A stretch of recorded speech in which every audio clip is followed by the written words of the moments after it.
ఏడుస్తున్నారు, ఎవరు బాధలో ఉన్నారు, ఎవరు ఇబ్బందిలో ఉన్నారు, ఎవరు గాయాలతో ఉన్నారు, ఎవరు కన్నీటితో ఉన్నారు, ఎవరు నిరాకరించబడ్డారు భర్త ద్వారా, భార్య ద్వారా, పిల్లల ద్వారా, సమాజం ద్వారా, కులం ద్వారా, వ్యవస్థ ద్వారా, పరిస్థితుల ద్వారా నిరాకరించబడి త్రోసివేయబడుతున్నారు. దేవుడు ఆ స్థలంలోనికి వచ్చిన నిశ్చయముగా నిన్ను ఆశీర్వదిస్తాను.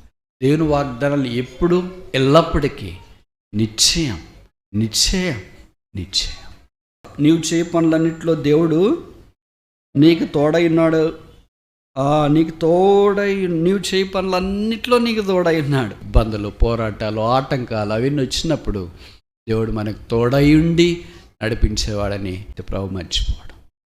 ఆయన మర్చిపోవటానికి అన్యాయస్తుడు కాదు, ఆయన మార్పు లేనివాడు. దేవుడు చూచినాడు, దేవుడు బాగు చేయటానికి వచ్చినాడు. యెహోవా అందరికి ఉపకారి. దేవుని యొక్క సంఘము పాత కొత్త నిబంధనలో సాక్ష్యం కలిగిన స్థలముగా ఉండాలని దేవుని యొక్క ఉద్దేశం. సాక్ష్యార్థమైన బావులు ఉన్నాయి, సాక్ష్యార్థమైన సంఘాలు ఉన్నాయి, సాక్ష్యార్థమైన స్థలాలు ఉన్నాయి, సాక్ష్యార్థమైన వ్యక్తులు కూడా వాక్యంలో మనకు కనిపిస్తున్నారు. దేవుడి బెర్షెబా విషయంలో ఆదికాండము లేదా పాత నిబంధనలో ఎంత ప్రత్యేకమైన శ్రద్ధ వహించినాడో ఈ రాత్రి ఒక 5 సందర్భాలు మీ గమనానికి నేను తీసుకురావాలని కోరుతున్నాను. ఆ అనుభవము మనదై ఉండాలని దేవుని యొక్క ఉద్దేశం. రోజులు గడిచే కొలది హబక్కూకు చేసిన ప్రార్థనతో మనం కూడా ఏకీభవించి యెహోవా సంవత్సరం జరుగుతుండగా ఈ కార్యం మాలో నూతన పరచుము. Revive the work in the midst of the years. కనుక దేవుని పని మనలో నూతనముగా జరుగుట ద్వారా సంవత్సరం వెంబడి సంవత్సరము ఈ క్రైస్తవ యాత్రలో సాగిపోతున్నప్పుడు దేవ స్వభావములో మనం పాలు పొందాలని దేవుని యొక్క అభీష్ట. పాత నిబంధనలో అలాగూ బెర్షెబాను దేవుడు వాడుకుంటూ వచ్చినాడు. మనందరికీ పరిచయము బెర్షెబా ఆయా సందర్భాల్లో ముఖ్యంగా ఆదికాండంలో కనిపిస్తూనే ఉంటుంది. మొట్టమొదట ఆదికాండము 21వ అధ్యాయం, జెనసిస్ చాప్టర్ 21 14వ వచనం. కాబట్టి తెల్లవారినప్పుడు అబ్రహాము లేచి. రెండవ ప్రశ్న, బెర్షెబా అనే మాట పాత నిబంధనలు ఎన్నిసార్లు రాయబడింది? మూడవ ప్రశ్న, బెర్షెబా అనే మాట కొత్త నిబంధనలు ఎన్నిసార్లు రాయబడింది? నాలుగో ప్రశ్న, బెర్షెబా అనే మాట బైబిల్లో మొదట ఎక్కడ రాయబడింది? ఐదో ప్రశ్న, ఆఖరి ప్రశ్న, ఈ బెర్షెబా యొక్క అనుభవంలో మనమున్నామా? ఈ ప్రశ్నలకు జవాబు నాకంటే మీకు బాగా తెలుసు. బెర్షెబా అనే మాట కనీసం 34 సార్లు బైబిల్లో రాయబడింది. అన్ని పాత నిబంధనలోనే. కొత్త నిబంధనలో ఎందుకు ఈ పదము కనపడదు? మరి పరిశుద్ధాత్మ దేవుడు దీనికి ప్రత్యామ్నాయముగా యేసుక్రీస్తు ప్రభువే జీవజల ఊటగా యోహాను సువార్త 4వ అధ్యాయంలో బహుశా మనకు ప్రత్యక్షపరచుకున్నాడంటే తప్పు కాదేమో. మొదటిసారి ఆదికాండం 21 ఇందాక మనం చదివాం కదా, 14 వచనం హాగరు విషయంలో మనకు కనిపిస్తుంది. ఆఖరిసారి ఆమోసు 8వ అధ్యాయం, ఆమోస్ చాప్టర్ 8 verse 14. సోమ్రోను యొక్క దేశమునకు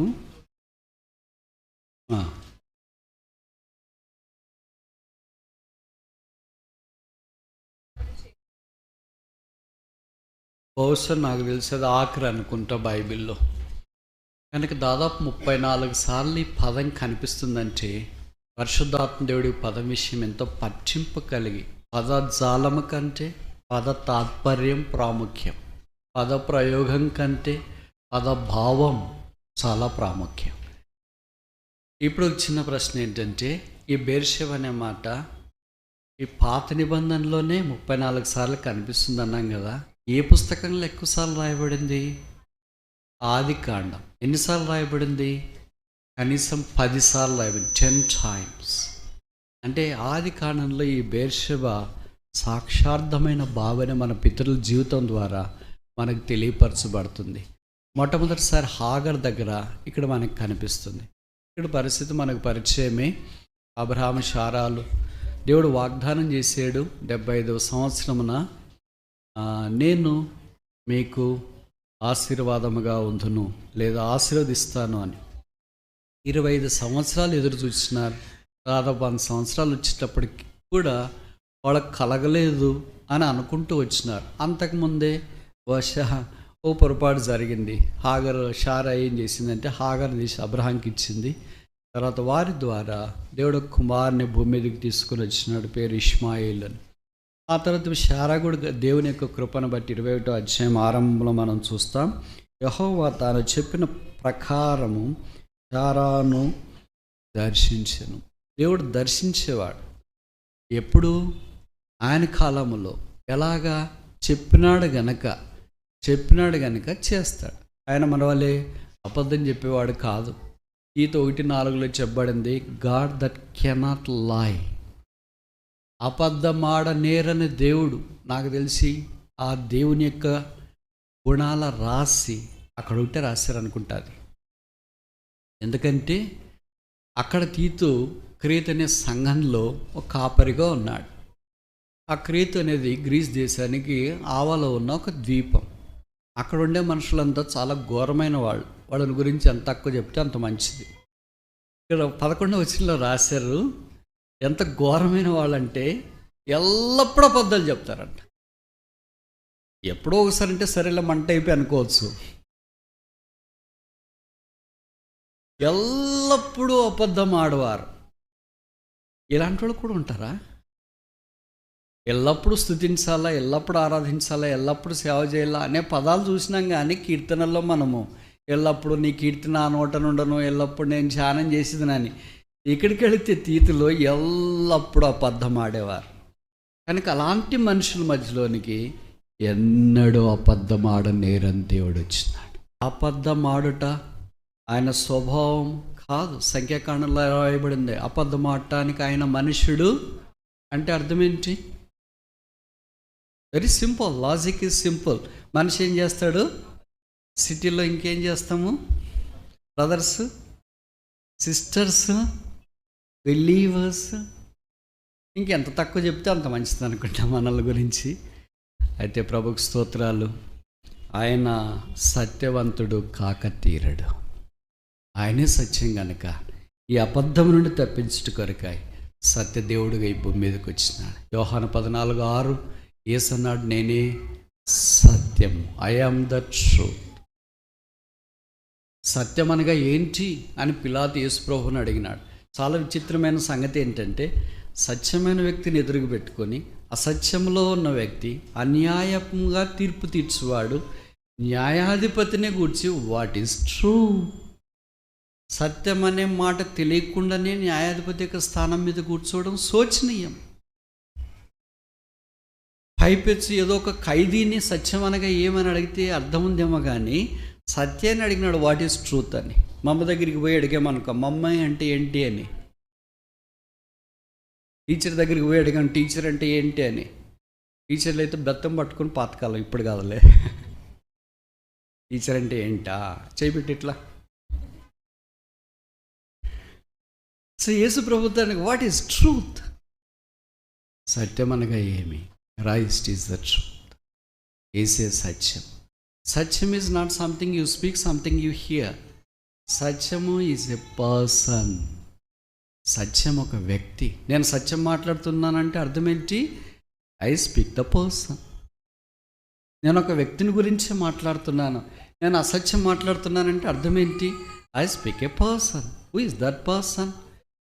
మీ తండ్రి అయిన అపవాది ఎల్లప్పుడూ అబద్ధికుడు. Is a liar, blatant liar, colossal liar, పరిపూర్ణముగా అబద్ధికుడు. అలాంటి మానవ జాతిని రక్షించి పాపక్షమాపణ అనుగ్రహించి సర్వసత్యములోనికి నడిపించుట కొరకాయి దేవుడు మానవుడికి ఈ భూమి మీదకి దిగి వచ్చినాడు. మనుషుడు తను బాగు చేసుకోలేడు, తను అబద్ధాలు చెప్పి తగ్గించుకోలేడు, తన జీవితాన్ని మార్చుకోలేడు. తనకు తానుగా పాపం నుండి బయటపడటానికి చేసే ప్రతి ప్రయత్నం అంతా తన జీవితంలో నిర్జీవము, అవాస్తవము అని చాలా తొందరలోనే తేలిపోతుంది. కానీ ప్రయత్నం చేయడం మానవ నైజం కనుక ప్రయత్నం చేస్తూనే ఉంటాడు.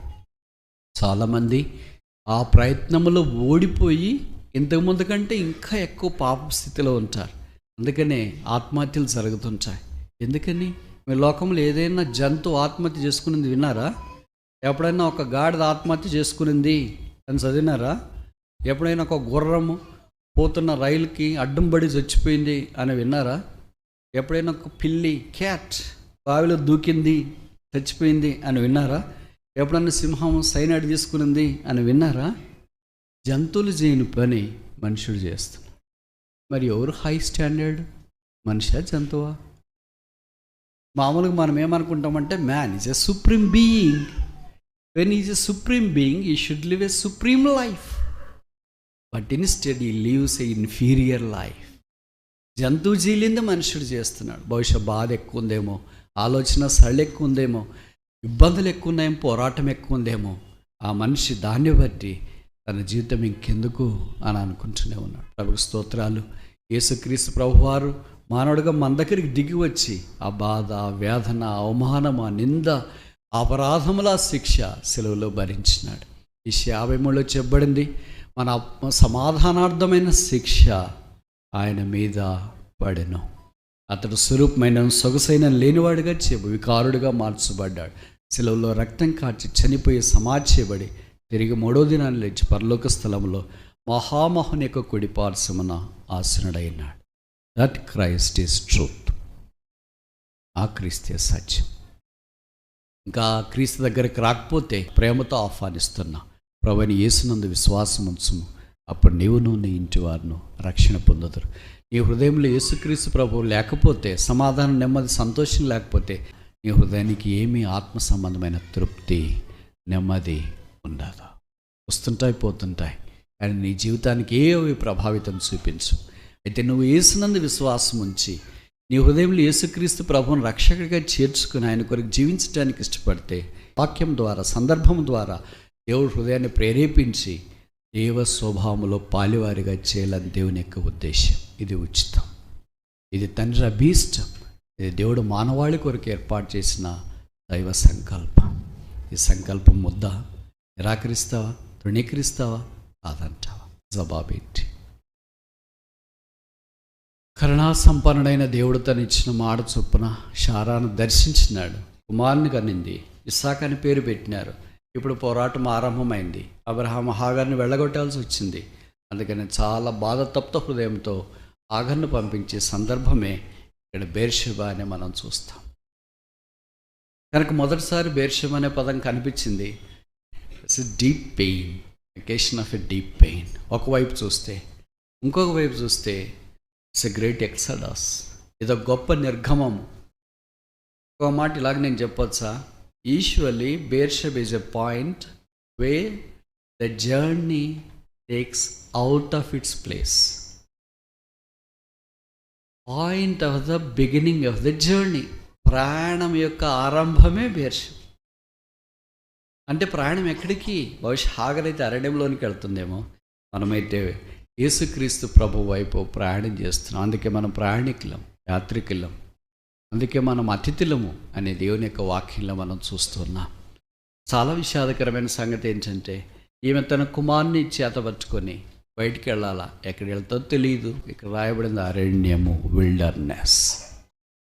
మీకు తెలుసు కదా, బేర్షెబా అనేది ఎంత అరణ్యం అంటే పొరపాటున కూడా ఒక చెట్టు కూడా కనపడదంట చూస్తామంటే. అంత తీవ్రమైన అరణ్యం. It's a barren desert. ఈ 2 పదాలు బైబిల్ ఎప్పుడు వాడుతుంటారు. దాను మొదలుకొని బేర్షెబా అని, లేదా బేర్షెబా మొదలుకొని దాను అని. దాను అనేది ఉత్తర దిక్కున చివరి భాగం ఇజ్రాయెల్ దేశానికి. బేర్షెబా అనేది దక్షిణ దిక్కున చివరి భాగం. మన భారతదేశం గురించి మాట్లాడేటప్పుడు అంటారు కదా, కాశ్మీర్ మొదలుకొని కన్యాకుమారి దాకా అని. Same to same. ఇప్పుడు ఒక ప్రశ్న అడగవచ్చు సార్, నేను ఈ మాట బైబిల్లో ఎన్నిసార్లు రాయబడింది? ఏ మాట? దాను మొదలుకొని బేర్షెబా దాకా. ఎప్పుడైనా ఆలోచించినారా? అంత టైం లేదనుకుంటా మీకు. కనీసం 7 సార్లు రాయబడింది, 7 times. దాను మొదలుకొని బేర్షెబా, దాను మొదలుకొని బేర్షెబా, దాను మొదలుకొని బేర్షెబా. ఇదంతా దాన్ని కంపోజ్ చేస్తుంది. ఇప్పుడు ఏడు ఎక్కడెక్కడ రాయబడింది నేను చెప్పట్లేదు, ఎందుకంటే సమయము అద్దబాటును బట్టి. ఒకసారి మాత్రమే మీరు అనుమతిస్తే నేను చూపించడానికి ప్రయత్నం చేస్తా. 1 సమూయేలు 1 Samuel chapter 3, I think, if I am right.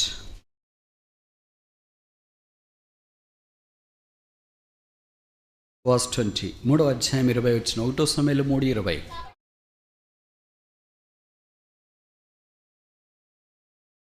చాలు. దిస్ ఫ్రేజ్ దాన మొదలుకొని బేర్షెబా ఇట్ అక్కర్స్ 7 times. ఇప్పుడు ఒక చిన్న ప్రశ్న, ఇది ఎన్నోసారి? కనుక మొదటిసారి ఇక్కడ న్యాయాధిపతులు 21 చూస్తాం, సమయంలో 3:20లో రెండవసారి, ఆ తర్వాత రాజుల గ్రంథం దాకా దాదాపు 7 times this phrase is return. అంటే అర్థం ఏంటంటే యోడు అనేది ఏం సంపూర్ణతను జ్ఞాపకం చేస్తుంది. It's a complete picture painted by the Holy Spirit about the Holy Land. కనుక పరిశుద్ధాత్మ ద్వారా ఈ పరిశుద్ధ స్థలాన్ని గురించి లేదా దేశాన్ని గురించి, ఇజ్రాయెల్ గురించి మాట్లాడాలంటే ఖచ్చితంగా దాని వస్తేనే బేర్షెబా వస్తుంది. వీళ్ళిద్దరూ జతగాళ్ళ, స్నేహితుల, జంట కవల, కవల పిల్లల, ప్రాణమిత్రుల, పట్టాల. కనుక బేర్షెబా తిరిగి మనకు పరిచయం చేసే సంగతి ఏంటంటే there is no other place beyond that Beersheba which can be considers in the scriptures. దేవుని యొక్క వాక్యంలో బేర్షెబా తర్వాత ఇంకా కిందకి దక్షిణ ప్రాంతంలో ఆలోచించడానికి ఇంకే స్థలం లేదు. ఇది ఇప్పటికీ బేర్షెబా అనే పిలువబడుతుంది. బైబిల్ పండితులు అంటారు this is the 4th largest city in Israel. Israel దేశంలో ఇది 4వ పెద్ద పట్టణం అని. దేవుడు బైబిల్ కొంతమంది చెప్తారు కదా, బైబిల్ కరెక్ట్ ఏంటండి, అంత తప్పలే కదా అని. నేను ఇంతకుముందే చెప్పాను, బైబిల్ ఆదికాండం మొదలుకొని ప్రకటన గ్రంథం దాకా, ఆదికాండం మొదటి వచ్చిన మొదలుకొని ప్రకటన గ్రంథం 22వ అధ్యాయం దాకా ఆఖరి వచ్చిన ఆమెన్ సమాప్తము కూడా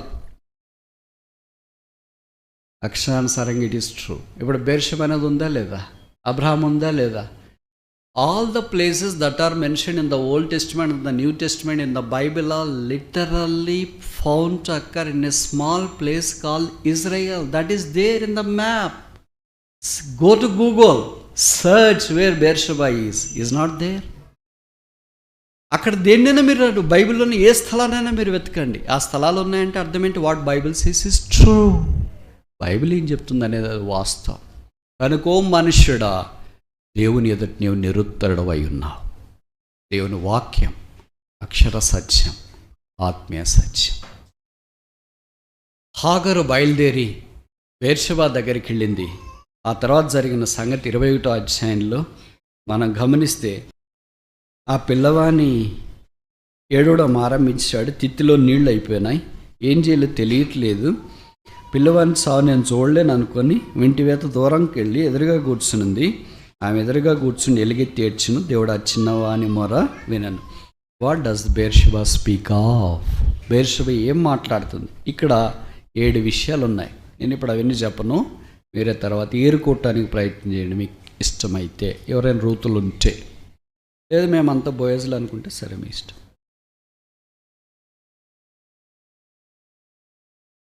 బేర్షెబా is a place where God meets the poor, simple, insignificant mate. దేవుడు ఎత్తుక్కుంటూ వచ్చినాడు. మనకు తెలుసు కదా, అది మన్నించింది. యోహాను సువార్త 9వ అధ్యాయంలో పుట్టింది మొదలుకొని గుడ్డివాడు ఉన్నాడు. వాడు కళ్ళ బాగా అయిపోయిన తర్వాత వాడు యూదుల దగ్గరికి వస్తే వానిని వారు వెలవేసిరి అని వాక్యంలో ఉంది. ఆ తర్వాత రాయబడింది ఏంటంటే గుడ్డి వాణిని వెలవేసిరని యేసు విని వాని యొద్దకు వచ్చాను అని. అయితే గాడ్ ఈజ్ దిస్. ఈశ్వరులకు వెలేసిన నుండి మిగతా వాళ్ళు దూరంగా వెళ్ళటానికి ట్రై చేస్తారు. కష్టాలు ఉన్న వాళ్ళ దగ్గర నుండి దూరంగా వెళ్ళటానికి ట్రై చేస్తాం. మనం అంతా ఈగలం కదా, బెల్లం దగ్గరికి వస్తాం, చక్కెర దగ్గరికి వస్తాం, పానకం దగ్గరికి వస్తాం. వేరే దగ్గరికి, విషయం ఉన్న దగ్గరికి వెళ్ళం కదా. కానీ దేవుడు అలాంటి వాడు కాదు. ఎవరు ఏడుస్తున్నారు, ఎవరు బాధలో ఉన్నారు, ఎవరు ఇబ్బందులు ఉన్నారు, ఎవరు గాయాలతో ఉన్నారు, ఎవరు కన్నీటితో ఉన్నారు, ఎవరు నిరాకరించబడ్డారు భర్త ద్వారా, భార్య ద్వారా, పిల్లల ద్వారా, సమాజం ద్వారా, కులం ద్వారా, వ్యవస్థ ద్వారా, పరిస్థితుల ద్వారా నిరాకరించబడి త్రోసివేయబడుతున్నారు. దేవుడు ఆ స్థలంలోనికి వచ్చిన ఆమె ప్రార్థన కూడా చేసినట్లు ఇక్కడ మనం చూడము. ఆ ప్రార్థన చేయడం కూడా బహుశా ఆమె అప్పుడు అనుకోలేదేమో, కానీ ఒకటి చేసింది. అది మనం చేయగలిగితే ఎంత బాగుంటాం. ఏంటది? ఏడ్చాను. ఏమాట అంటే మీరు అనొచ్చు, ఇంక సిస్టర్స్ యూజువల్ ట్రెండే అది కదా, ఏడ్చేది ఏమన్నా. నవ్వాను అంటే ఈ రెండు యూజువల్గా వాళ్ళ దగ్గర ఉండే ట్రెండే, నవ్వట ఏడ్చుట. అంటే దేనికి నవ్వాలో దేనికి ఏడవాలో తెలియకపోయినా ఆపోజిట్కి జరిగినా జరుగుతూ ఉంటుంది. కానీ దేవుడు ఆమె కన్నీటిని చూచినాడు. నువ్వు ఏడ్చేటప్పుడు భర్త చూడకపోవచ్చు, భార్య చూడకపోవచ్చు, పిల్లలు చూడకపోవచ్చు, ఇరుగు పొరుగు వారు చూడకపోవచ్చు. ఈ దేవుడు మనం చేసినాడు, ఈ దేవుడు కళ్ళు ఇచ్చినాడు, ఆ దేవుడు చూస్తున్నాడు. చూసి ఏడవనులే, ఎంతసేపు ఏడుస్తారు, కన్నీళ్ళు ఆగిపోయేదాకా ఏడుస్తారు, ఆ తర్వాత ఇంక ఏడవలేదు కదా. ఇదంతా ఏడుపు కూడా ఒక పర్ఫార్మెన్స్ అని ప్రభు ఎప్పుడు అనుకోడు. మన ఇంట్లో అలాగ అనొచ్చేమో, వారు ఏడుస్తుంటే భర్త అనొచ్చేమో, అమ్మాయి పర్ఫార్మెన్స్ ఆపుతావా, ఆస్కార్డు ఇమ్మంటావా. దేవుడు చూచినాడు, దేవుడు బాగు చేయటానికి వచ్చినాడు. యెహోవా అందరికి ఉపకారి. దేవుడు ఆ తర్వాత వీరిని ఆశీర్వదించిన సంగతి మనం చూస్తాం. కనుక ఈ బెర్షెబా మొదట మనకు జ్ఞాపకం చేసే సంగతి ఏంటంటే ప్లేస్ ఆఫ్ సెపరేషన్, లోకము నుండి వేరు చేయబడట. ఆ స్థలంలో ఉన్నప్పుడు మనకి ఇది చాలా కష్టం. Separation is very tough thing for us. Isolation too. We want amalgamation, conglomeration, integration. అర్థమైతే నేను చెప్పే మాటలు? గుంపులో ఉండాలంటే, అంత కలిసి ఉండాలంటే ఎంతో బాగున్నట్లు మనకు అనిపిస్తుంది. దేవుడు కొన్నిసార్లు ఏం చేస్తాడంటే సెపరేట్ చేస్తాడు. గోధుమలను గురుగుల నుండి వేరు చేయొచ్చు, లేదా గురుగులను గోధుమ నుండి వేరు చేయొచ్చు, గొర్రెలను మేకల నుండి వేరు చేయవచ్చు. దేవుడు వేరు చేస్తున్నప్పుడు దేవుని మాటకు అంగీకరించడం చాలా ప్రాముఖ్యం. బెర్షెబా మనకు జ్ఞాపకం చేసేది పెయిన్ఫుల్ ఎక్స్పీరియన్స్ ఆఫ్ సెపరేషన్, ప్రత్యేక జీవితాన్ని మనకు తెలియజేస్తుంది. రెండవది చూస్తామా? ఆది కాండము 21వ అధ్యాయం 32వ వచనం. Genesis chapter 21 verse 32. ఎవడు మనతో మాట్లాడతాడు, ఆయన సన్నిధి మనకు చూపిస్తాడు. కనుక హాగరుతో దేవుడు తన యెహోవా దూత, ఇక్కడ రాశారు కదా ఆ మాట, 21వ అధ్యాయము 17వ వచనం. దేవుడు ఆ చిన్నవాని మొర వినెను, అప్పుడు దేవుని దూత ఆకాశం నుండి. దేవుడికి పేరు తెలుసు. ఎవరి పేరు? వెరీ గుడ్, చాలా బాగా చెప్పారు. పారిపోయేవారి పేరు తెలుసు. పారిపోతున్న హాగర్ పేరు కూడా దేవుడికి తెలుసు. యజమానురాలని శారా పేరు దేవుడికి ఎలాగ తెలుసు? దాసి అయిన హాగర్ పేరు కూడా తెలుసు. అడవిగాడిదైన ఇష్మాయిల్ పేరు దేవుడికి ఎలాగ తెలుసు? నవ్వే ఇస్సాకు పేరు కూడా దేవుడికి తెలుసు. నన్ను మర్చిపోయిన వాళ్ళే, నా పేరు ఆడి గుర్తుంటుందిలే అని అనుకుంటాం. ఆయన మనుషుడు కాదు కదా. మేమైతే మనుషులు కనుక ఎక్కడైనా వెళ్ళినప్పుడు కొంతమంది కనిపించే వాళ్ళే కనిపిస్తుంటారు. వాళ్ళు సిటీలో కనిపిస్తారు, బయట కనిపిస్తారు, అమెరికాకి వెళ్ళినా కూడా కనిపిస్తుంటారు. ఆశ్చర్యం వేస్తుంది, వీళ్ళు ఎక్కడ పోయినా కనిపిస్తున్నారంటే అసలు మీది ఏ ఊరు? అయ్యో బ్రదర్, మమ్మల్ని మర్చిపోయారా? మర్చిపోతూ ఉంటాం. అయ్యో మా ఇంట్లో వచ్చి భోంచేశారు, అది కూడా కరెక్ట్, వాస్తవమే. అన్ని వాస్తవాలే, బట్ మర్చిపోయే అవకాశం ఉంది. అయితే ప్రభు మర్చిపోవడం, ఆయన మర్చిపోవటానికి అన్యాయస్తుడు కాదు, ఆయన మార్పు లేనివాడు. కనుక హాగర్ దగ్గరికి దేవుని యొక్క దూత వచ్చినాడు. ప్రెజెన్స్ ఆఫ్ గాడ్, దైవ సన్నిధి ఉంది. ఇప్పుడు అబ్రహాము దగ్గరికి చూస్తే, అబ్రహాము యొక్క గొప్ప ఆత్మీయమైన జీవితాన్ని గురించి అబీమెలెకు సాక్ష్యం ఇచ్చినట్లు 21-22లో మనం చూస్తాం. నీవు చేయ పనులన్నింటిలో దేవుడు నీకు తోడైనాడు, నీవు చేయ పనులన్నింటిలో నీకు తోడైనాడు. దైవికమైన పని చేసేటప్పుడు ఇబ్బందులు, పోరాటాలు, ఆటంకాలు అవన్నీ వచ్చినప్పుడు దేవుడు మనకు తోడై ఉండి నడిపించేవాడని ఇతరుల అబ్రహాం విషయమే సాక్ష్యం ఇచ్చినాడు. చాలా గొప్పది తెలుసా? మన పితరులు అబ్రహాం, ఇస్సాకు, యాకోబు, యోసేపుల గురించి వాళ్ళ ఇంట్లో వాళ్ళు చెప్పిన దానికంటే ఇతరులు ఎక్కువ మంది సాక్ష్యం ఇచ్చినారు. అది ఆది కాండంలో మనం స్పష్టంగా గమనిస్తూ ఉన్నాం. ఇప్పుడు బెర్షెబా దగ్గరికి వచ్చిన తర్వాత వారు సమాధాన పడినారు. అబీమెలెకు, అబ్రహాం గొమర్రా కొరకు అబ్రహాం దేవుని సంధిలోనికి వచ్చి 50 మంది నీతిమంతులు ఉంటే కాపాడవా, 45 ఉంటే కాపాడవా, 40 ఉంటే కాపాడవా, 30 ఉంటే కాపాడవా, 20 ఉంటే కాపాడవా, దుమ్ము ధూళి ఎగిరిపోయి చెత్తలాంటాడు. ఇంకోసారి అడిగినా 10 మంది ఉంటే కాపాడవా, 10 మంది ఉన్నా నేను కాపాడతా. ఇలాగ ప్రార్థన చేసి అబ్రహాం ఉంటే ఎలాగుంటుంది? బైబిల్లో రాయబడింది, అబ్రహాం తన ఇంటికి వెళ్ళాను, యెహోవా తిరిగి తన స్థలానికి వెళ్ళాను. 18. So Abraham is a man of faith, a man of prayer. A person who has a faith can only exercise the prayer. ఎవరు విశ్వాసం ఉంటుందో వాళ్ళు మాత్రమే ప్రార్థన జీవితాన్ని కొనసాగించగలరు. ప్రార్థన అంటే సాధారణంగా మనమేమనుకుంటామంటే ఏందో మనకి ఏం కావాలో అది అడిగేదే కదా దేవుని సన్నిధిలో అని. ఇదే డిమాండ్. ఏమి కావాలో అది అడిగేది. అంటే అవసరం లేని వాళ్ళు ఇప్పుడు యేసుప్రభువుకి ఏం కావాలో చెప్పండి. ఏమైనా ఆయన కావాలా? మనకంటే ఏదో బట్టలు కావాలా, ఇల్లు కావాలా, వాకిలు కావాలా, తర్వాత చదువు కావాలా, ఉద్యోగం కావాలా, పెళ్లి కావాలా, పిల్లలు కావాలి, ఇవన్నీ కావాలి కనుక మనం అడుగుతాం. యేసుప్రభువుకి ఇవన్నీ అవసరమా? కానీ లూకా సువార్తలో యేసుప్రభు వారు ప్రార్థన చేసినట్టు దాదాపు 7 సార్లు రాశారు. ఏం ప్రార్థన చేసింటాడు మరి? ఏం అడిగింటాడు మరి? That's a higher level of prayer, higher altitude of prayer. మత్తయి సువార్త 6వ అధ్యాయంలో మాకు ప్రార్థన ఎలాగ చేయాలా అని అనుకుంటే మీరు ఇలాగ ప్రార్థన చేయుడి అని పరలోక ప్రార్థన చెప్పాడు. కొంతమంది బయట సహవాసంలో అడుగుతున్నారు, మీరు ప్రార్థన చేస్తారు కానీ హెబ్రోన్ ఫెలోషిప్ వాళ్ళు ప్రార్థన అంతా అయిపోయిన తర్వాత ఈ పరలోక ప్రార్థన చెప్పరేంటి? సరే, నేను వాళ్ళని ఏం అడిగినానంటే మీరు ఎందుకు చెప్తారు అని అడిగా. మేము చెప్పట్లేదు, కరెక్ట్, వాస్తవమే. మీరు ఎందుకు చెప్తారు? వాళ్ళకి నో జవాబు. ఎవరో పెద్దోళ్ళు చెప్పేశారు కనుక మేము చెప్పేస్తున్నాం. ఇప్పుడు నేను వాళ్ళకి చెప్పిన జవాబు ఏంటంటే యేసు ప్రభు మత్తయి సువార్త 6వ అధ్యాయంలో ఆ ప్రార్థన చెప్పినాడు. ఆ తర్వాత ఆయన కానీ ఆయన శిష్యులు కానీ బైబిల్లో కానీ తిరిగి ఆ ప్రార్థన ఎప్పుడైనా రిసైట్ మళ్ళా రాయబడిందా, రిపీట్ అయిందా? దేవర్ స్పీచ్లెస్. దాని అర్థం ఏంటంటే మళ్ళీ ప్రార్థన చేయకూడదని కాదు, అది బేసిక్. కేజీ సిలబస్, నువ్వు కేజీ సిలబస్ పిహెచ్డీలో తీసుకుని వెళ్ళి సేమ్ ఒకటే కదా చదువు అని అంటే కుదరదు. ఆ సిలబస్ వేరే, ఈ సిలబస్ వేరే. అవి రైమ్స్. ఇక్కడికి వచ్చిన తర్వాత అన్నీ మారిపోతాయి. రిసెర్చ్ రైమ్స్ ఎక్కడ, రిసెర్చ్ ఎక్కడ? ట్వింకిల్ ట్వింకిల్ లిటిల్ స్టార్ ఎక్కడ? రీసెర్చ్కి వెళ్ళిన తర్వాత ఎక్కడైతే they cannot match, they cannot sync. వాడు ఫ్రీక్వెన్సీ వేరే, హయ్యర్ లెవెల్ ఆఫ్ ప్రేయర్. అందుకనే ప్రార్థన ఇక్కడ సామాన్యంగా ఆరంభించబడుతుంది.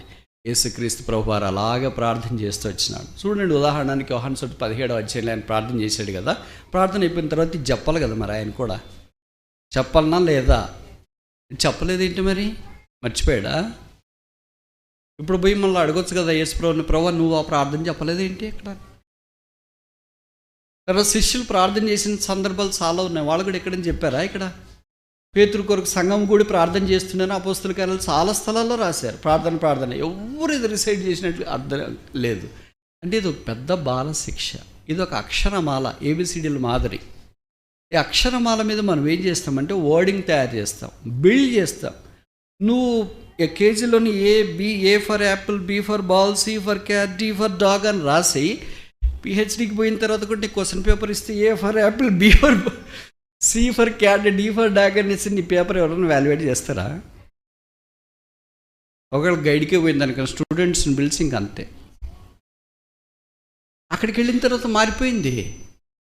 అందుకని యేసు ప్రభువారు 17వ అధ్యాయంలో యోహాను సువార్తలో చేసిన ప్రధాన యాజకత్వ ప్రార్థన కంటే ఇప్పుడు ఆ తర్వాత అధ్యాయాల గెత్సేమని తోటలోనికి వెళ్ళి యేసు ప్రభు ఒకటే sentence, not my will but thy will be done. This is the higher level of prayer. ఈ ప్రార్థన ఎవరమైతే చేస్తామో వాళ్ళు ఆ స్టేజ్కి వచ్చినామో అని అర్థం. అంతదాకా మనం ఇక్కడే ఉంటాం, కొండ మీద ప్రార్థనలోనే ఉంటాం. పరలోక మందన మా తండ్రి నీ నామం పరిశుద్ధపరచబడిన కాక, నీ రాజ్యం వచ్చును కాక, మేము ఇతరులను క్షమించినట్లు ఎలాగ క్షమించట్లేదు కనుక మమ్మల్ని మాత్రం క్షమించు. అక్కడెక్కడ మానదిన ఆహారం మాకు దయచేయము. ఇక్కడే తిరుగుతుంటాం. అక్కడికి వెళ్ళి గెత్సేమనే దగ్గరికి ప్రార్థనకి వెళ్ళిన తర్వాత a climax of the prayer, the culmination of the prayer of the saint and the family and the church should be not my will but thy will be done. And very rarely we pray this prayer in the church, in individual life. మన వ్యక్తిగత కుటుంబ సంఘ జీవితాలు ఈ ప్రార్థన చాలా అర్థంగా చేస్తాం. కనుక ప్రార్థన అంటే ఇది ఏమని అర్థము? Lord not my will but thy will be done. ఇది ఎప్పుడో మర్చిపోయాం. మనం పాయింట్లు చెప్తాం, వాళ్ళకి బాగాలేదు, వీళ్ళకి బాగాలేదు, వాళ్ళు అట్లా ఉన్నారు, ముట్టండి, తాకండి, స్వస్థపడి, వెనకబండి, ముందుకు రండి, పక్కన ఉండండి, అక్కడ తీసుకెళ్ళండి, ఇక్కడ తీసుకెళ్ళండి. This all basic prayer. అందుకే యేసు ప్రభువారు ఆ ప్రార్థన చేసిన. అబ్రహాము ప్రార్థన జీవితంలో అంత ఎలివేషన్లోనికి వెళ్ళాడు. అంత ఉన్నత స్థానంలోనికి వెళ్ళాడు. బెర్షెబా మనం కూడా ప్రార్థనా జీవితంలో అంత ఎలివేషన్లోనికి వెళ్ళాలి, అంత ఉన్నతమైన స్థానంలోనికి వెళ్ళాలని మనం చూస్తాం. మీకు తెలుసు కదా, ఒక ఇల్లు కట్టిన తర్వాత దాని బయట, నాకు తెలియదు ఎవరో సివిల్ ఇంజనీర్స్ అంటే విన్నా, బయట ఎలివేషన్ అని ఒకటి పెడతారంట. ఒక స్ట్రక్చర్కి అంత ఎలివేషన్ ఎలాగుందో వ్యక్తిగత క్రైస్తవ జీవితంలో ప్రార్థన కూడా ఎలివేటెడ్ ప్రేయర్. మూడవది చూస్తామా? ఇప్పుడు చదివాం 26-25, ఆదికాండం 26-25.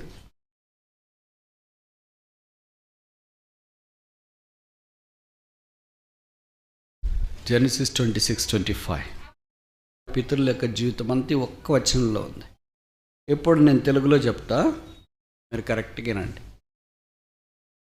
అక్కడ బలిపీఠము కట్టెను, అక్కడ గుడారం వేసను, అక్కడ. ఇప్పుడు ప్రశ్న ఏంటంటే ఎక్కడా?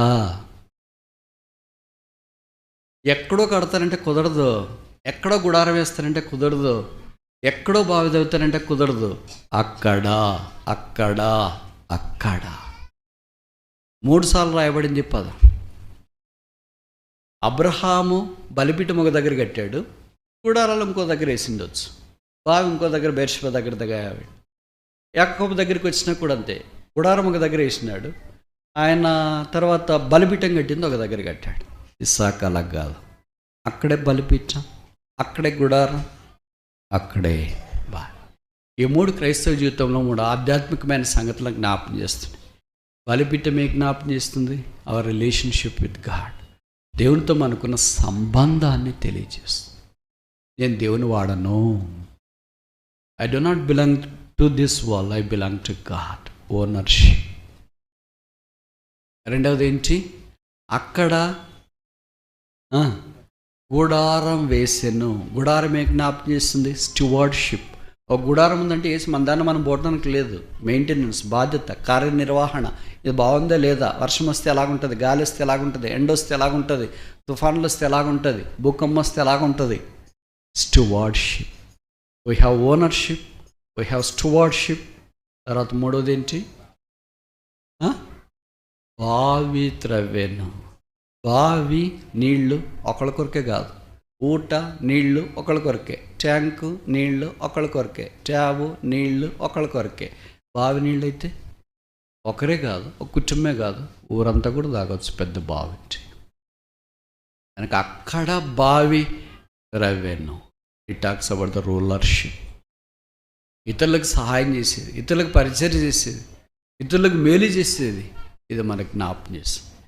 Beersheba is such a place for Isaac. ఇస్సాకు ఒక బెర్షెబా అలాంటి స్థలం. మన సంగతి ఏంటి మరి? బెర్షెబా ఓనర్షిప్, ప్రభువే నా యజమానుడు అనే ఓనర్షిప్ ఉందా? నేను ప్రభు యొక్క గృహ నిర్వాహకుడను, స్టువార్డ్షిప్. నేను ప్రభు ద్వారా ఏలబడేవాడను. అందుకే ఆయన అన్నాడు కదా, ఆ బావి సుకారాన్ని బావి దగ్గర యోహాను సువార్త 4వ అధ్యాయంలో కూర్చుండి సమరయ స్త్రీ వస్తే, అమ్మ దాహమునకిమ్ము. A person who is sitting at the well is requesting for a part of water. So strange కదా, పారాడాక్స్ కాదు. కొన్నిసార్లు అలాగే ఉంటుంది, పెద్ద నీళ్లు పెద్దది పోతుంటుంది, ఏది రిజర్వాయర్ లాంటిది, పక్కన ఊర్లో ఒక్క సొక్క నీళ్ళు ఉండవు, పెద్ద కాలువలు పోతుంటాయి, మంచి నీళ్ళు అన్నీ, చుట్టుపక్కల గ్రామాల్లో ఉండదు. ఎందుకంటే అది లింక్ లేదు దానికి. కానీ యేసు ప్రభు ఎందుకు ఆమెను అలాగ అడిగాడంటే, ఆమెతో సంభాషించి మాట్లాడటానికి, ఆమెను రక్షణార్థమైన వెలుగులో తీసుకురావటం కొరకే. యేసుక్రీస్తు ప్రభు అనే జీవజల ఊట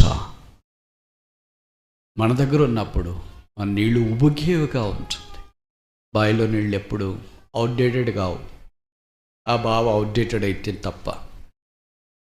ఇప్పుడు మామూలు మన దగ్గర నీళ్ళు ఉన్నాయనుకోండి, ఇవి ఫ్రెష్గా కాదా అని చూస్తాం. ఇప్పుడు బాటిల్ నీళ్ళు తెచ్చారనుకోండి, కొన్ని బాటిల్ కొనేటప్పుడే చూస్తాం. ఏం చూస్తాం? Expiry date. దాంట్లో ఎక్స్పైరీ లేకపోయినా ఏం రాసింటారంటే ఎప్పుడు మ్యానుఫ్యాక్చర్డ్ రాస్తారు, ప్యాక్డ్, ఎప్పుడు ప్యాక్ చేశారు రాస్తారు. ఇంకొక పెద్ద జోకేమో తెలుసా, దాని మీద బెస్ట్ బిఫోర్ 3 months.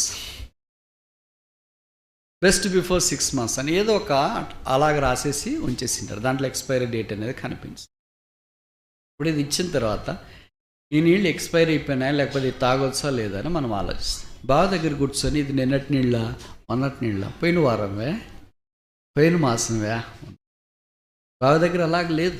బహుశా మీకు బావి నీళ్ళు తాగే అలవాటు లేదని, నేను ఒక చిన్న గ్రామం నుండి వచ్చినాను.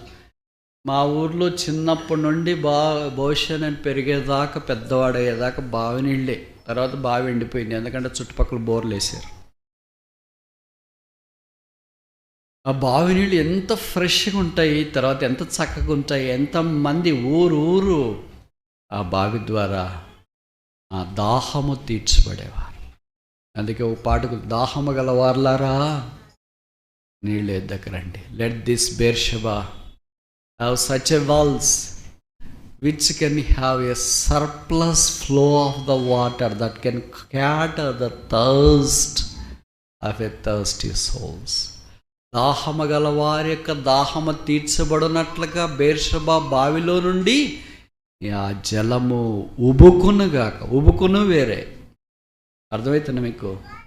మా ఊర్లో ఉన్న బావిలో వచ్చినప్పుడు మేము పిల్లప్పుడు తెల్లవారుజామున లేచి బావిలో నీళ్ళు ఎన్ని ఊరినాయి లేదు చూసిరా పోరా అనేవాళ్ళు. అంటే కడుపు మునుగుతుందా లేదా, బకెట్ మునుగుతుందా లేదా వెళ్ళి చూసి బాగానే వచ్చినాయి. రాత్రి అంతా ఊరింటాయి. వర్షాకాలం వచ్చిన ఫుల్గా ఉంటాయి. ఒకసారి ఎలాగంటే మేము పిల్లప్పుడు వర్షాకాలం వస్తే పెద్ద బావి, అది సుమారు ఒక 30-40 అడుగుల లోతు ఉంటుంది. దాన్ని బావి నిండి పొర్లి పారుతున్నాయి, ఊర్లో కూడా వచ్చేసినాయి. So strange.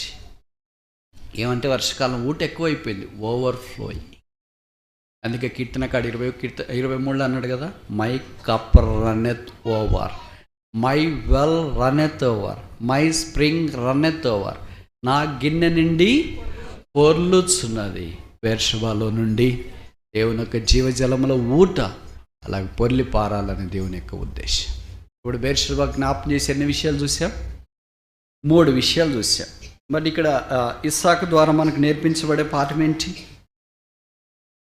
26వ అధ్యాయం 25వ వచనం ప్రకారము గాడ్స్ ప్రొవిషన్, దేవుని యొక్క సమృద్ధి, సదుపాయం. 4వ చూసి ముగిస్తామా? 46:1 వచనం, ఆదికాండం 46:1.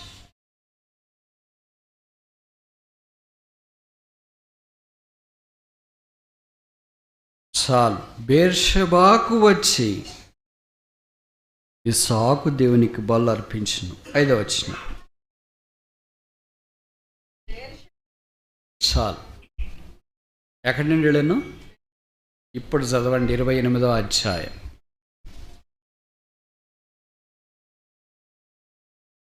ఆదికాండము 28వ అధ్యాయము 10వ వచనం. చాలు. ఈ రెండింటికి తేడా చెప్పండి. So Beersheba is associated with Jacob so intimately and personally. యాకోబు జీవితం ఎక్కడ ఆరంభించబడింది? బెర్షెబా. 28వ అధ్యాయము యాకోబు జీవితంలో లేకపోతే నో జాకబ్ అట్ ఆల్. యాకోబు మనకు కనిపించిండేవాడే కాదు. బెర్షెబా నుండి హారాను వైపు యాకోబు బయలుదేరాడు. ఇప్పుడు ఎక్కడికి బయలుదేరుతున్నాడు? బెర్షెబాలో దేవుని అతనికి ప్రత్యక్షమైన కారణం చేత అక్కడ యాకోబు దేవునికి బలులర్పించి దేవునితో తను తాను ఐక్యపరచుకొని బెర్షెబా నుండి ఇప్పుడు బయలుదేరుతున్నాడు. ఎక్కడికి బయలుదేరుతున్నాడు? బెర్షెబా నుండి యోసేపును చుట్టానికి బయలుదేరుతున్నట్లు వాక్యంలో మనము గమనిస్తూ ఉన్నాం.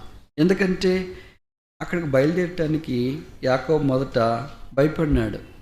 అక్కడ ఏం జరుగుతుందో, ఐగుప్తులోన చాలా కష్టం కదా, మనం తెలియని స్థలాలకు వెళుతున్నాము, నా కొడుకేం ఉన్నాడు కానీ వాడి పరిస్థితి ఎలాగుందో ఏం కదా అని భయపడితే ఇప్పుడు ప్రభు అన్నాడు, నీవేం భయపడాల్సిన పని లేదు. యాకోబు యాకోబు అని దేవుడు పిలిచిను. చిత్తం ప్రభు అనెను, నేను నీ దేవుడను నీ తండ్రి దేవుడను, ఐగుప్తునకు వెళ్ళుటకు భయపడకము, అక్కడ నిన్ను గొప్ప జనముగా. ఇప్పుడు చెప్పండి, బెర్షెబా ఇక్కడ ఏం జ్ఞాపకం చేస్తుంది? ఇప్పుడు 3 పాయింట్లు చెప్పాను, 4వది చెప్పాలా? మొదటిది ఏంటి? Beersheba is a place of God's presence. కనుక ఈ ఆదికాండం అంతట్లో చూస్తే దేవుడు బేర్షెబాలో వాళ్ళకి ప్రత్యక్షమగుతూ వచ్చాడు. పై వచనంలో చూడండి ఎంత చక్కగా రాశాడు. మొదటి వచనం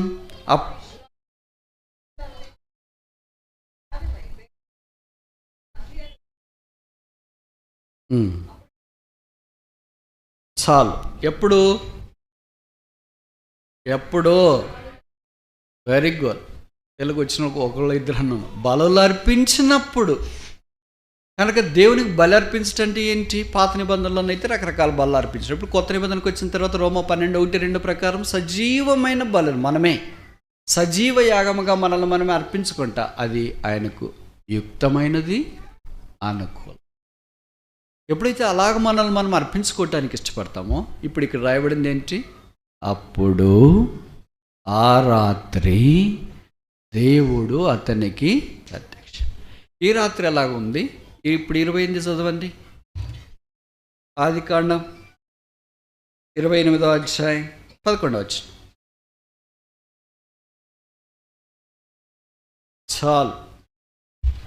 తేడా ఉందా ఈ రాత్రులకి? మన జీవితాలు ఇలాంటివి ఏమైనా ఉన్నాయా? ఏమైనా ఉన్నాయంటారా? లేదా? దేవుడు ఇలాగ పేర్లతో 2 సార్లు కొంతమందిని పిలిచినాడు బైబిల్లో. మొత్తం ఎంతమందిని పిలిచినాడు? మొదటి ప్రశ్న. రెండవ ప్రశ్న, మొదటి ఎవరిని అలాగే పిలిచినాడు? మూడవ ప్రశ్న, ప్రశ్నలు వినండి. క్వశ్చన్ పేపర్ చదువుకోకుండా, ప్రార్థన చేసుకోకుండా జవాబులు రాస్తే 35 కంటే తక్కువే వస్తాయి. అందుకే చాలామంది పరీక్షలు రాసి వచ్చిన తర్వాత ఎట్లా రాసి బాగా రాసినాం బ్రదర్, సరే కీ వచ్చిన తర్వాత చూసుకున్నాం, ఏం మరి అంత డల్గా ఉన్నా, చాలా తప్పులు రాసేసి ఇప్పటికే తేలిపోదు. ఇంకా రిజల్ట్ వస్తుంది, కీకే తేలిపోదు. రిజల్ట్ వచ్చిన తర్వాత ఇంకా అసలు వాళ్ళకి అనిపించరు. మందిరంలాగా లేరు, ఇంటి దగ్గర లేరు, ఎక్కడ ఉన్నారు ఏంటంటే బోర్లు పడుకొని ఉన్నారు. ఏమంటే నంబర్ కనపడట్లేదంట బ్రదర్. ఫెయిల్ అని చెప్పండి డైరెక్ట్గా, FAIL. దానికి ఇంత చుట్టూ తిరిగి నంబర్ కనపడట్లేదు అంటే నంబర్ కంప్యూటర్ వేయలేదా? క్వాలిఫై కాలేదు, ఫెయిల్ అయినాము, దాన్ని క్లిక్ చేయలేదు, లేకపోతే దానికి రావాల్సినంత కట్ ఆఫ్ మార్కులు రావాల్సినంత రాలేదు. అందుకని ఇప్పుడు 5 ప్రశ్నలు. మొదటి ప్రశ్న ఏంటంటే, 2 సార్లు ఒకే వ్యక్తిని పేరుతో పిలిచేటప్పుడు బైబిల్లో ఎంతమందిని పిలిచినారు? మొదటి ప్రశ్న. రెండవ ప్రశ్న, పాత నిబంధనలు ఎంతమందిని పిలిచినారు? మూడవ ప్రశ్న, కొత్త నిబంధనలు ఎంతమందిని పిలిచినారు? నాలుగో ప్రశ్న, మొదటి ఎవరిని పిలిచినారు? ఐదవ ప్రశ్న, ఆఖరి ప్రశ్న, దేవుడు మనల్ని అలాగే ఏమన్నా పిలుస్తాడా? లేదంట. కరెక్ట్ చెప్పినారు. 5వ ప్రశ్నకు మాత్రం జవాబు. ఇప్పుడు పాత నిబంధనలో మొదట డబుల్ నేమ్తో దేవుడు ఎవరిని పిలిచినాడు? అబ్రహామా. తర్వాత ఎవరిని పిలిచినాడు? యాకోబు. తర్వాత ఎవరిని పిలిచినాడు?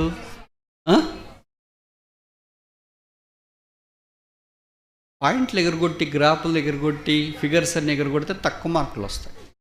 ఎందుకంటే మనం మ్యాన్స్క్రిప్ట్స్ ఎవాల్యుయేషన్ చేసినప్పుడు తెలుస్తుంది కదా, ఏం రాసినారు, ఏం కథ, అట్లా ఇట్లా తెలిసిన తర్వాత మళ్ళీ వస్తే క్లాస్ బిక్తారని పొరపాటును కూడా కనిపించరు. ఏంటి అమ్మాయి కనిపించలేదు, ఏంటి కనిపించలేదు, బాగలేదు సార్ ఆరోగ్యం. పరీక్ష రాసినప్పటి నుండి రిజల్ట్స్ వచ్చేదాకా ఆరోగ్యం బాగుండదు, వచ్చిన తర్వాత అటు ఇటే తెలిపోద్ది. మోషే the place where thou standest is holy. ఇప్పుడు 4వ వ్యక్తి. ఇప్పుడు కొత్త నిబంధనలో చెప్పండి.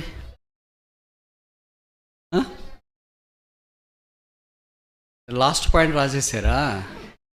ఏమంత అప్పుడే మా రక్షణ పొందలేదు కదా, ఆత్మీయుడేం కాదు కదా. కానీ ఆయన ద్వారా పట్టబడినాడు కనుక, సౌలా నన్నేలా హింసించొచ్చు. ఇక్కడ అబ్రహామును 22వ అధ్యాయంలో ఎందుకు పిలుస్తున్నాడండి? అబ్రహాం తన ఏకైక కుమారుణ్ణి మోరియా పర్వతం మీద బలర్పించడానికి తీసుకెళ్ళాడు కనుక. అప్పటిదాకా చరిత్రలో అది జరగలేదు, దాని తర్వాత చరిత్రలో కూడా జరగాలి. దేవుడు దానికి స్పందించి అబ్రహామా. ఇప్పుడు ఎక్కువైపోయింది అనుకోండి పిల్లలు, ఇంకా ముగించండి అని అర్థం, టైం అయిపోతుంది. సరే, ఇప్పుడు 4 విషయాలు బేర్షెబా జ్ఞాపకం చేసేది చూసా. మొదటిది ఏంటి? Beersheba talks about the presence of God, దైవ సన్నిధిని జ్ఞాపకం చేస్తుంది. రెండవది టాక్స్ అబౌట్ ద ప్రేయర్, ప్రార్థన జ్ఞాపకం చేస్తుంది. మూడవది టాక్స్ అబౌట్ ద ప్రొవిజన్, దేవుని సదుపాయాన్ని జ్ఞాపకం చేస్తుంది. నాలుగవది టాక్స్ అబౌట్ గాడ్స్ ప్రామిస్, నేను నిన్ను గొప్ప జనముగా చేస్తా. యాకోబు మాట నమ్మినాడు. మనకు తెలుసు కదా, యాకోబు కడుపులో నుండి రాజు కాదు రాజులు వచ్చినారు. దేవుడు అబ్రహాముతో చెప్పి, నిశ్చయముగా నేను నిన్ను ఆశీర్వదిస్తాను. God's promises are always sure, double sure. దేవుని వాగ్దానాలు ఎప్పుడు ఎల్లప్పటికీ నిశ్చయం, నిశ్చయం, నిశ్చయం.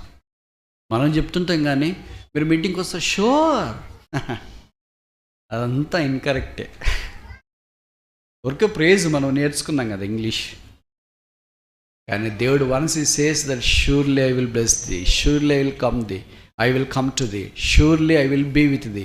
నిశ్చయంగా నేను నీతో ఉంటా, నిశ్చయంగా నేను నీ యొద్దకు వస్తా, నిశ్చయంగా నేను నిన్ను దీవిస్తా, నిశ్చయంగా నేను నీకు సహాయం చేస్తా. అబ్రహాంతో నిశ్చయముగా నేను నిన్ను దీవించాను. అందుకే పాట కూడా ఉందనుకో, నిశ్చయముగా నేను నిన్ను దీవించేదను, నిశ్చయముగా నేను నిన్ను వృద్ధి పొందించేదను. ప్రత్యక్షమై దేవుడు పలికినాడు. అబ్రహాముకు ప్రత్యక్షమాడు, ఇస్సాకు ప్రత్యక్షమాడు, యాకోబుకు ప్రత్యక్షమాడు. ప్రత్యక్షమయ్యే దేవుడు ఈ బేర్షెబా ద్వారా, వాక్యం యొక్క ప్రత్యక్షత ద్వారా మనకు కూడా ప్రత్యక్షమై మనల్ని కూడా ఆయన సిద్ధం చేసి తను ఇచ్చిన వాగ్దానాల యొక్క నెరవేర్పులోనికి తీసుకుని వచ్చును గాక.